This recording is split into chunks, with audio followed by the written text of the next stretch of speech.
Hey everyone, Reese here from Cranberry Alarm Ri3D. Today we're going to be going over how our robot with the Swerve drive interacts with the official field bump. This is a half-size field bump, so the real field bump is going to be a little bit longer, but we're going to go over how this robot interacts with a 1-inch field clearance.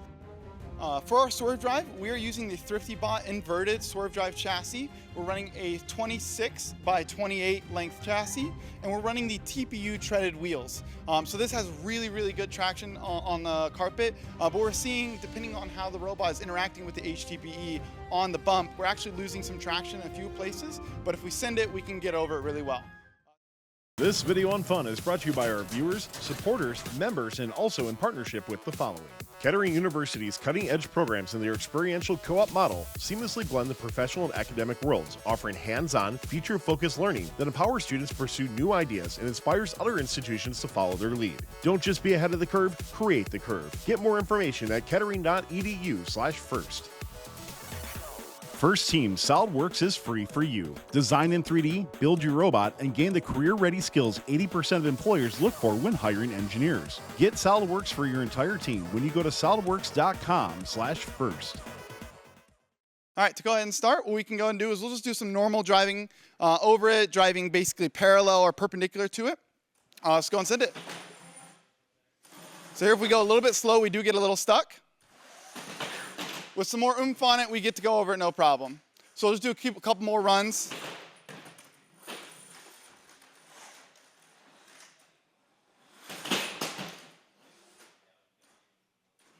Do one more. Awesome. Let's go and do a diagonal one now. So because we are running a half size, so the field, the full field will basically be twice the length of this. We are getting our one of our modules to slide off the sides, but it seems like we do a better traction going over diagonally than we do going over perpendicular. So here we get stuck. Right now we're basically not getting enough traction because we are a little bit of a lighter robot. So having a heavier robot may change this interaction here. But we're kind of, let's see, Corey, can you get the robot out of this state? So right now we're basically really stuck. We need a partner to come give us a little nudge, and we're off. All right, let's go ahead and let's just try driving into it. Let's go and come over to this side, Corey. All right, and let's go ahead and load up some game pieces right here in the front. So likely when you're playing the game, there's going to be a lot of game pieces everywhere. So driving over the bump and sending it into game pieces is going to be very common. Let's go and do it, Corey. So we kind of ride it on it a little bit there. We usually can get one wheels to kind of get onto the ground to get us off of it. And let's go ahead and try pushing all those game pieces onto the bump.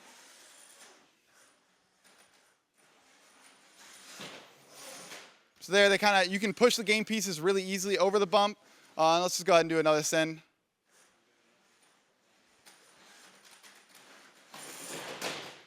Very nice. With us using the Swerve drive, we think that this handles the bump rather well. We were interested to see how the full bump is going to interact with the diagonal approach. But we're pretty happy right now with the current bumper height that we're seeing at 1 inch, and then also using the TPU tread. There may be some improvements like the Black Nitrile tread or the Colson wheels may have a bit better performance when it comes to getting over the bump. However, we really like the performance we're seeing from the carpet interaction. What's that? And so with us using Swerve, there are also another option of using tank drive. As seen from the KitBot in its video, just from looking at that, it seems like it approaches the game really well, especially with 6-wheel tank drive. It should have no problem sending it over this bump, basically in any orientation except for sideways. Same thing, Mecanum. I don't think Mecanum would approach this too well just because it probably won't have the right traction to be able to send it. And anyway, Swerve is going to be better than Mecanum anyway. So. Ultimately, we're happy with what we're seeing here and think that this will be a good solution for coming over the bump. So yeah, that covers how our Swerve drive, the ThriftyBot inverted Swerve with the TPU tread and a 1-inch ground clearance of our bumpers, interacts with the field element bump. Thank you guys for watching. Please check out more Cranberry Alarm Ri3D videos. Thanks for watching. Don't forget to like, subscribe, and click the bell to stay up to date on future fun videos.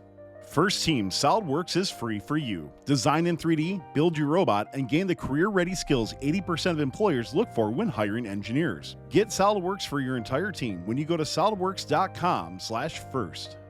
Kettering University's cutting-edge programs and their experiential co-op model seamlessly blend the professional and academic worlds, offering hands-on, feature-focused learning that empowers students to pursue new ideas and inspires other institutions to follow their lead. Don't just be ahead of the curve, create the curve. Get more information at kettering.edu/first.